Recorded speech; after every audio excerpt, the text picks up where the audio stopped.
For those of you who don't know, the first ever review I did on this channel was for Resident Evil 3 the remake, and for those of you who followed me over from the Shaken Not Nerd YouTube, the first ever video review I ever did was Resident Evil 2 the remake.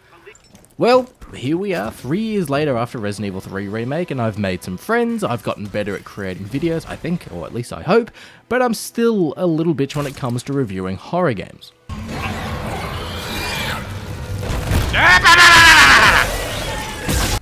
Well, Resident Evil 4 has just released, and thanks to Capcom Australia, I'm hoping to provide you not only my thoughts on Resident Evil 4, but a bit of a different perspective. Come on then, Plato, enlighten me. For starters, I am a complete noob when it comes to the Resident Evil universe. When I was a kid, the original games on the PlayStation scared the crap out of me, and the first Resident Evil game that I ever finished was Resident Evil 7 when that released back in the day, which doesn't feel that too long ago if you ask me. So with that, I've never played Resident Evil 4 before. Now I know a lot of people love the game and still love the game, and I know it changed the genre of the series and it has a massive fan base. So if you're looking for a review from someone who knows everything about the series, then maybe go check out Sphere Hunter, Avalanche Reviews, or my man G-Man Lives. But what is Resident Evil 4's remake from like someone who's never really experienced these games before and are newer to the series? Well, stick around. Also, for the 5 people or so who are left and still watching and interested in my thoughts, I find horror games a real damn struggle to get through.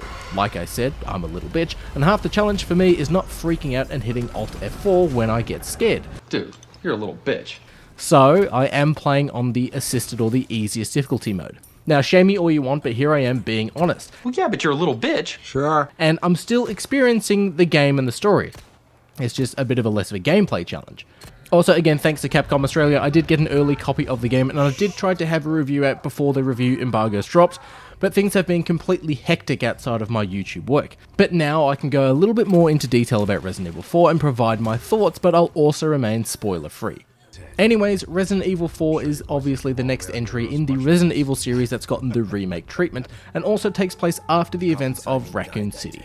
We step back into the shoes of Leon Kennedy, one of the main playable characters from Resident Evil 2, who rather than being stuck in a zombie-infested city is now in a small village in Spain. He's there as the President of the United States' daughter has been kidnapped and is tasked with rescuing her, and well, being a Resident Evil game, it was never going to be a simple job. I am shocked! Shocked! Well, not that shocked. On the gameplay front, it's basically similar to that, if not identical in a way, to the remakes of Resident Evil 2 and 3, and yes, I do get that we wouldn't have this game or the remakes if we didn't have the original Resident Evil 4 before this, as this game was the game that gave us this general style of gameplay. But if you've played the Resident Evil 2 or 3 remake, then this will feel pretty familiar and straightforward. There are some differences here in Resident Evil 4, there are some stealth options available. Now sure, it's not the same as say playing something like Splinter Cell levels of stealth, but Leon can crouch, make himself quieter, and do instant stealth takedowns. Leon also has a killer roundhouse kick which can be used against stunned enemies, and I never got tired of doing this. Now Leon's combat knife returns too, which can be used to parry attacks, stealth take down enemies, or instantly take down enemies if they're knocked over to the ground but they're not dead, but it's not an infinite resource and it needs attention and repair, and I'll get to that a bit later. But there is a difference in the Resident Evil 4 remake with Leon and Ashley, the President's daughter.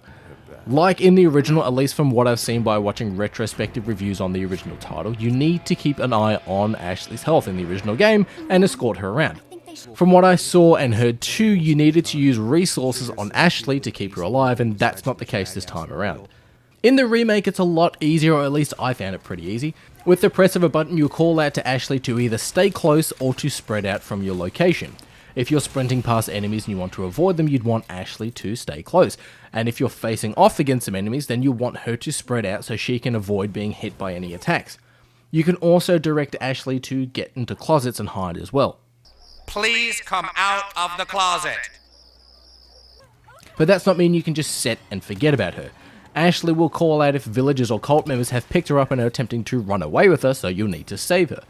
Ashley also doesn't have health, but if she does get attacked or hit by something, she will go into a down but not out state and you'll need to revive her. But thankfully it is just a simple button press to get her up, but it does leave you, as Leon, exposed to any attacks if anyone's nearby.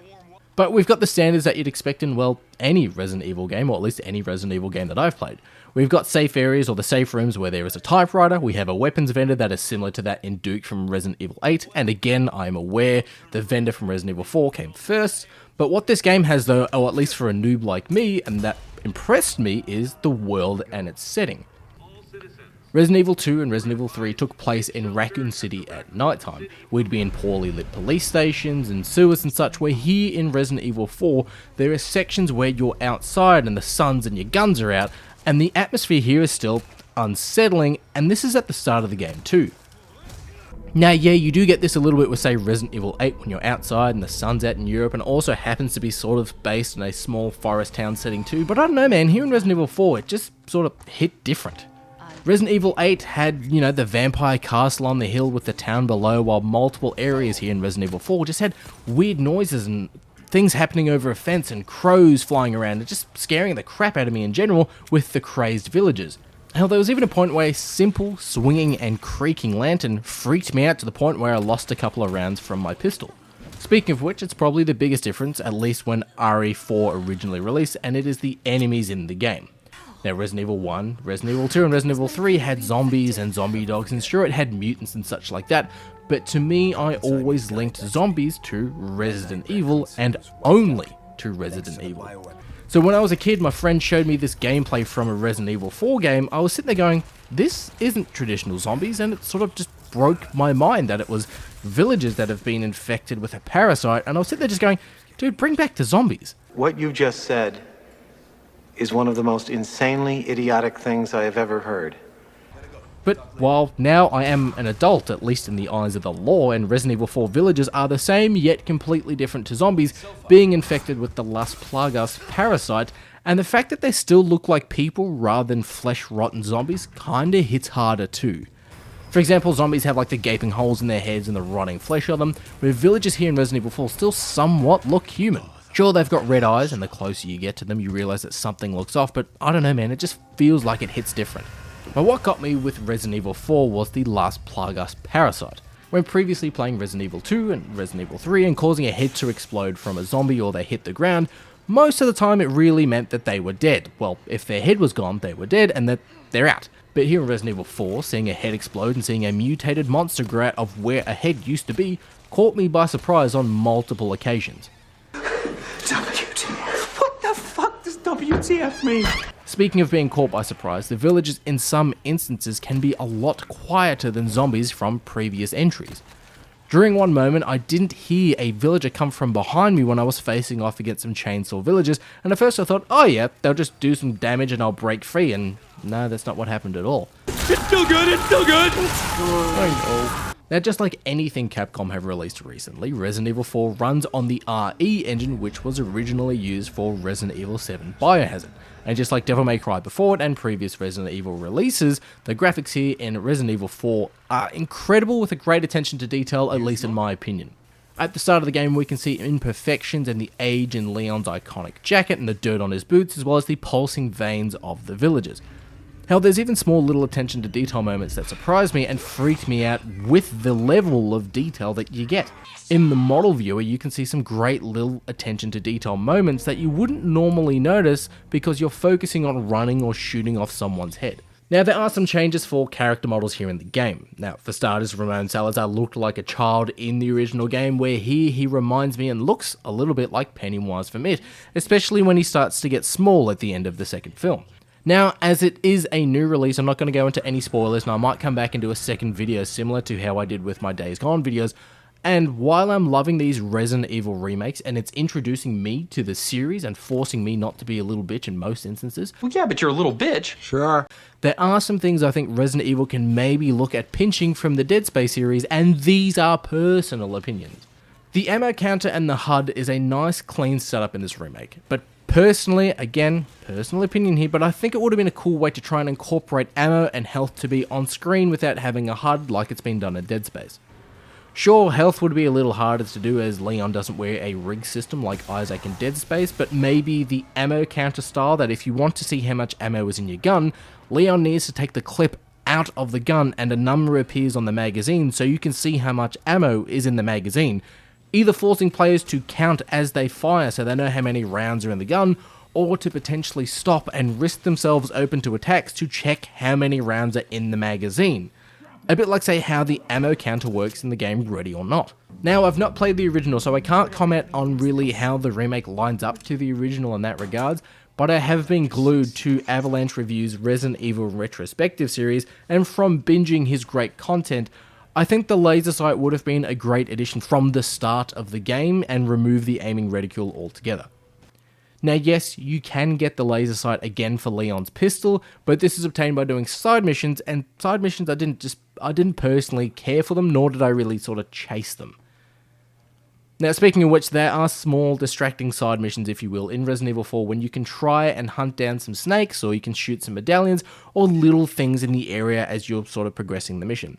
Now these side missions you'll be rewarded with red gems, which can then be traded to the iconic weapons vendor for certain weapon upgrades like a stock for the Mauser pistol or the laser sight for Leon's, standard pistol. However, for most of these side missions you can complete them by just keeping an eye open while doing the standard campaign for the game. For example, one side mission is kill 3 rats, and rats aren't overly small and they make, an iconic mouse noise when they're nearby. So when you're doing a mission that has, say, 4 separate rooms and you need to hunt down 3 rats, well then, it's pretty easy to figure out from there. So again, it's not overly hard to get these upgrades, but it's just small side objectives that need to be done that I personally just wasn't engaged in following. But there is a side game or a side mode that is super fun, and it's the shooting range. Now, during certain portions of the game, you'll arrive in a safe area with the weapons vendor and a typewriter, and there'll be an elevator. Now, using the elevator will take you to the shooting range, which is just a small, fun minigame that, depending on how good you perform, you get coins. And from these coins, you can get little charms that can be attached to Leon's storage briefcase, which will give you buffs and discounts from the weapons vendor or increase your drop rates for certain weapons, ammo capacity, and stuff like that. Now, I sort of welcomed these moments because after being frightened and horrified from the things in Resident Evil 4, these worked as a great fun moment to just sort of recompose myself. Now, speaking of weapons, at least in my opinion, Resident Evil 4 seems to have a heap more weapon options available compared to the previous remake entries. You'll start off with standard things like your pistols and your shotguns before getting SMGs and magnum pistols, then more powerful shotguns, and then rocket launchers, and then grenades, and then a crossbow bolt gun and different ammos for the weapons and all that sort of stuff like that as well. Now, each weapon too can be upgraded and modified. You spend money found out in the world on the weapons vendor to increase the damage output, or the reload speed, or the ammo capacity for your weapons. Now, there are some weapons I didn't overly use. I did try using the bolt gun, but it wasn't really a weapon that sort of played with my style, that worked with my gameplay style, so I sold it back to the weapons vendor shortly after I got it. The pistol was my main bread and butter, and I found myself frequently changing out my pistol when new weapons were available with the weapons vendor, and it can be a little annoying sometimes. I found myself multiple times putting in a heap of money into upgrading my weapon, or then trying some side missions to then get some sort of side upgrades for the weapon for a new pistol or weapon to be available. Now sure, I could sell my old pistol, and you get a fair bit of money back if you've upgraded it as well, but I still find it a bit annoying. But honestly, if the only thing I can think of are personal opinions or small things that for me just personally didn't work, and I wasn't having any gameplay bugs, no crashes, no story problems, honestly goes to show how great this remake is. If people loved Resident Evil 2 and were maybe perhaps a little disappointed with the Resident Evil 3 remake, then Resident Evil 4 was a bit of a return to the form for the remake series. While yes, I've not played the original Resident Evil 4, the remake is long, very long, and super engaging, beautiful, but most importantly for a Resident Evil game, it's terrifying. These remakes not only work as a great way to introduce new players to the franchise like myself, but in some instances it might give new fans the incentive or the idea to go back and play the originals. Now I'm curious as to whether we'll get more remakes from the Resident Evil series, whether we get Resident Evil 5 or Resident Evil 6, or Capcom start moving towards, Resident Evil 0 or Code Veronica. Hell, maybe we'll get a modern remake like this of the original Resident Evil. Who knows, but whatever Resident Evil brings next, colour me excited and terrified at the same time. But whether you've never played a Resident Evil game before, or you're a veteran of the series, always remember to play with each other and play with yourself. Well, yeah, but you're a little bitch. Sure.